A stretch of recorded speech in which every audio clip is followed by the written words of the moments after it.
सुनेत्रा पवार यांचा नवा उपमुख्यमंत्री म्हणून उद्या शपथविधी। मुंबईत राजकीय घडामोडींना उपमुख्यमंत्री अजित पवार यांच्या निधनानंतर नवा उपमुख्यमंत्री कोण असणार याबाबत आता चर्चा सुरू झाली आहे।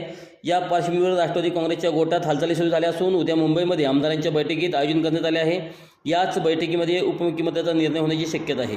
समोर आलेल्या माहितीनुसार उद्या राष्ट्रवादीने पक्षाच्या सर्व आमदारांनी मुंबईमध्ये बैठक बोलावली आहे। या बैठकीमध्ये एकमुखाने नवा उपमुख्यमंत्र्यांच्या नावावर शिक्कामोर्तब होण्याची शक्यता आहे। सुनेत्रा पवार यांच्या नावाची चर्चा सुरू असून सूत्रांकडून मिळालेल्या माहितीनुसार सुनेत्रा पवार यांच्याच नावावर उपमुख्यमंत्रीपदासाठी शिक्कामोर्तब होण्याची शक्यता आहे। या पार्श्वभूमीवर राष्ट्रवादीचे ज्येष्ठ नेते छगन भुजबळ यांची प्रतिक्रिया समोर आली असून त्यांनी मोठं विधान केलं आहे। जर उद्या उपमुख्यमंत्रीपदाबाबत निर्णय झाला, उद्याच नव्या उपमुख्यमंत्र्यांची शपथविधी होऊ शकतो असं त्यांनी स्पष्ट म्हटलं आहे। नेमकं काय म्हटले भुजबळ? अजितदादा गेले आणि ज्या पद्धतीने गेले ते पाहून झोप उडाली।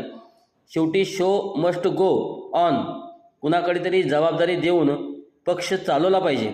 उद्या विधानमंडळाचे सदस्य आहेत, त्यांची बैठक बोलावली आहे। त्यात विधानमंडळ प्रमुख पद अजितदादांकडे होतं, ते प्रमुख पद कोणाकडे जायचं याबाबत निर्णय होईल। सुनेत्राताईकडे पद देण्याची मागणी आहे, ते रास्त आहे। टीव्हीलाही मी ऐकलं आहे, ती काही चूक नाही असं वाटतं।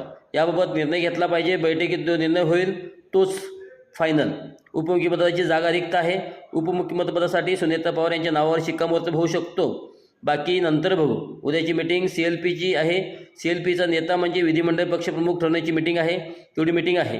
कदाचित एकमत झालं तर उद्या नवा उपमुख्यमंत्र्याच्या शपथविधीचा होऊ शकतो असं भुजबळ यांनी म्हटलं आहे।